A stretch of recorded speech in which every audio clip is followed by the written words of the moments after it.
ବାଲିପଟ୍ଟା ଗ୍ରାମ ମଝିରେ ଭାରିଯାନ ଚଳାଚଳ ନେଇ ବିରୋଧ ସହ ଜିଲ୍ଲାପାଳଙ୍କୁ ଅଭିଯୋଗ। ଅନୁଗୁଳ ଜିଲ୍ଲା ଛେଣ୍ଡିପଦା ତହସିଲ ଅନ୍ତର୍ଗତ ବାଲିପଟ୍ଟା ଗ୍ରାମବାସୀ ଆଜି 3 ଦଫା ଦାବି ନେଇ ଜିଲ୍ଲାପାଳଙ୍କ କାର୍ଯ୍ୟାଳୟ ଦ୍ୱାରସ୍ଥ ହୋଇଛନ୍ତି। ସୂଚନା ଯେ ଛେଣ୍ଡିପଦାରୁ ଜରପଡ଼ାକୁ ସଂଯୋଗ କରୁଥିବା ରାସ୍ତା ମଧ୍ୟରେ ରହିଛି ବାଲିପଟ୍ଟା ଗ୍ରାମ।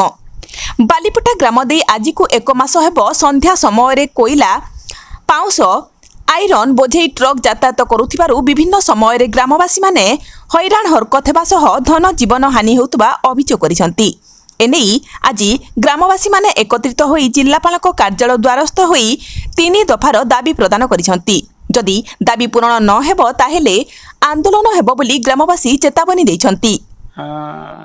ଆମେ ବାଲିପଟ୍ଟା ଗ୍ରାମ କମିଟି ଛେଣ୍ଡିପଦା ବ୍ଲକ ଆମର ଭାରି ଯାନ ଉପରେ ତା ସହିତ ଯୋଉ ଖାଲି ଗାଡି ଗୁଡ଼ିକ ଯାଉଛି ତା ଉପରେ ସେ ଦୃଷ୍ଟି ଆକର୍ଷଣ ଜିଲ୍ଲାପାଳଙ୍କୁ କରିବା ପାଇଁ ଆସିଥିଲେ ଏବଂ ଗାଁର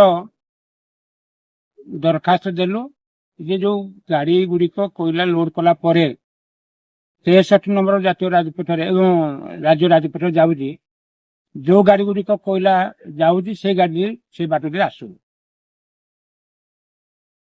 କେବଳ ଜରପଡ଼ା ସେନପଡ଼ା ଖାଲି ଗାଡି ଗୁଡ଼ିକ ଆସିବା ଫଳରେ ବାଲିପଟ୍ଟା ଲୋକଙ୍କର ଜୀବନ ପ୍ରତି ଏବଂ ତାଙ୍କର ବାୟୁ ଶବ୍ଦ ପ୍ରଦୂଷଣ ସହିତ ଧନ ଜୀବନ ଏବଂ ଆଗାମୀ ଦିନରେ ଦୁର୍ଘଟଣା ହେବାର ସମ୍ଭାବନା ରହିଛି। ତେଣୁ ଅସମୟରେ ଦିନ ତମାମ ଆମର PW ରୋଡରେ ଗାଁ ପାଖରେ ଗାଡି ଗୁଡ଼ିକ ରଖିବା ଫଳରେ ଟ୍ରାଫିକ ଜାମ୍ ମଧ୍ୟ ହଉଛି।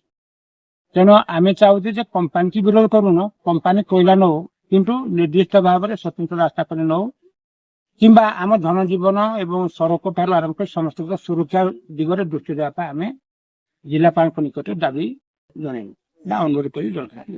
ଯଦି କୌଣସି ସୁଫଳ ନ ମିଳେ ତାହେଲେ ଆପଣ ଆଗାମୀ ପଦକ୍ଷେପ? ଯଦି ସୁଫଳ ନହେଲେ ଆମେ ଆଗାମୀ ଦିନରେ ଆମେ ଚେଷ୍ଟା କରିବୁ ଯେ କିଭଳି ଭାବରେ ଆମର ବାଲିପଟ୍ଟା ଗ୍ରାମ ବା ଆମ ଆଖପାଖ ଯୋଉ ଗାଁ ଗୁଡ଼ିକ କ୍ଷତିଗ୍ରସ୍ତ ହଉଛି, ନିର୍ଦ୍ଦିଷ୍ଟ ସମୟରେ ନିର୍ଦ୍ଦିଷ୍ଟ ଫରମରେ ଆଇନଗତ ଦୃଷ୍ଟିକୁ ରକ୍ଷା କରି ବିଭାଗୀୟ ଉଚ୍ଚ ପଦସ୍ଥ ଅଧିକାରୀ ହଉ ବା ରାଜନୈତିକ ପୃଷ୍ଠପୋଷକତା ଥିବା ନେତାମାନଙ୍କ ଦୃଷ୍ଟି ଆକର୍ଷଣ କରିବୁ।